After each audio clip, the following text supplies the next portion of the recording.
Thanks for tuning in to Backpackers or Bust. Today we're going to be going over what you're going to want to pack if you're going to go on a trip, let's say abroad, adventuring, whatever, but 1, 2, 3, or 4 months. So if you're traveling that long, you can definitely still get away with taking a personal item and a carry-on and not having to deal with check-in luggage. What we're going to go over for this video is my check-in luggage is going to, or my carry-on luggage is going to be my Osprey Daylite 40. In here right now I've got the toiletry bag with shampoo, conditioner, all that junk.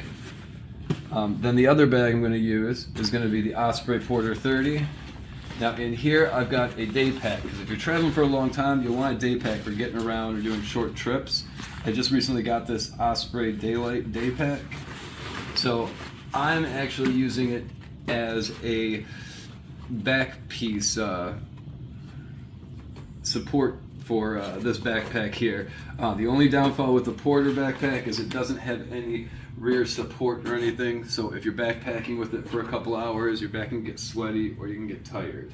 So those are the backpacks. As far as traveling, it's kind of the rules of 2. So you're gonna want to take 2 bathing suits. I generally take 2 pairs of other shorts, a pair of long pants, a pair of gloves, 2 pairs of underwear, 2 pairs of socks. You've also got what you're wearing when you travel, so you've also got underwear, shirts, socks, all that too that you're going to be wearing. And if there's anything else that you need, it's always so much cheaper when you're international. Like if you land in Thailand or Guatemala or Costa Rica, you're going to be able to get shirts pretty cheap at the market, and you'd rather have those than the boring ones you got at home. So I also bring 3 t-shirts, but I generally make them like kind of more of the throwaway t-shirts, just in case I find something good during my travels. I'm not attached to it and trying to pack everything in.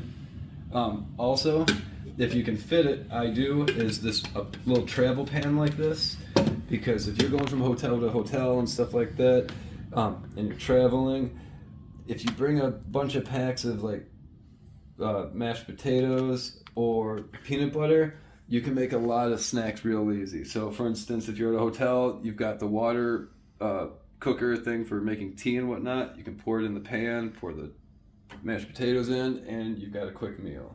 Gloves, another thing people generally forget. If you're actually going to do some adventuring, gloves don't take up any room, and you'd want to have them. The other major thing is the Pampers. Bring baby wipes with you, because you're going to need them for keeping clean or, eating, whatever. They're just multi-use. So this is kind of your basic setup for your clothes. I can fit most of this in my Daylite pack. So fitting them all in my Daylite pack. Also 2 pairs of socks that I keep in here. Leaves my Porter pack open for other snacks, for my electronics, laptop, camera equipment, things like that. So that is a good setup. Gives you an ample amount of clothes that you can wear for a week, because you're going to have the option and the opportunity to do laundry. So a lot of people don't think about that. So you can just wash everything. That's why you bring 2 bathing suits, 1 in the laundry, 1 wear. All right, so thanks for tuning in. This is your packing video about what you're going to want to pack, just the basics, and then from there you've got plenty of little extra space to pack what you want to take with you on top of this. And thanks for tuning in.